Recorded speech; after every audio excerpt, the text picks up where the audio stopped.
اندھے علاج نے آنکھوں سے روشنی چھین لی۔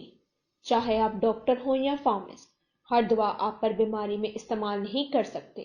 یہ دوا کب کھانی ہے، یہ استعمال کب کرنی ہے، کس بیماری میں کتنے وقفے سے، کتنی خوراک اور طریقہ استعمال وغیرہ کو جانچنا، پرکھنا اور منظور کیا جاتا ہے۔ دوا کے متعلق دعوے کا مضبوط سائنسی ثبوت فراہم کرنے کے لیے ریسرچ اور مطالعہ کرنا لازمی ہوتا ہے، اور نتائج کو متعلقہ مضامین کے ماہر اچھی طرح جانچیں اور آزادانہ رائے تحریر کر سکتے ہیں۔ یہ سب جانتے ہیں کہ وجوہات کے بغیر رائے علم نہیں، صرف پروپیگنڈا ہوتا ہے۔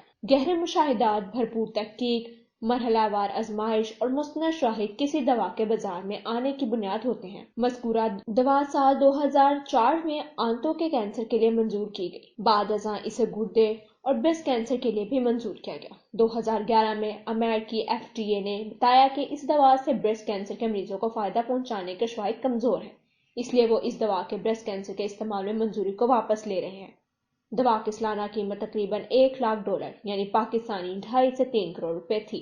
جیسے ہی امریکی FDA نے منظوری ختم کر دی، انشورنس کمپنیاں اس کی ادائیگی نہیں کرتی۔ دوا بنانے اور بازار میں بیچنے والی کمپنیوں نے بہت کوشش کی۔ کئی جذباتی مریض ٹی وی پر روئے، لیکن سائنس جذبات سے الگ حقائق کا مطالعہ کر رہی تھی۔ اس دوا کی تاریخ کچھ الگ ہے۔ ادویہ کی بڑی شیشی سے چھوٹی شیشی خوراک بنانا بہت خطرناک بھی ہے، مگر بدقسمتی سے ہمارے ہاں بے احتیاطی بڑے سے بڑے ہسپتالوں میں بھی عام ہو گئی ہے۔ اسی طرح اس کے 4 ملی لیٹر کے انجیکشن کی شیشی 0.05 ملی لیٹر انجیکشن کے 70 اور 80 چھوٹے خوراک نکالنا اور سب سے انجیکشن کی پوری قیمت وصول کرنا بھی محرک ہے۔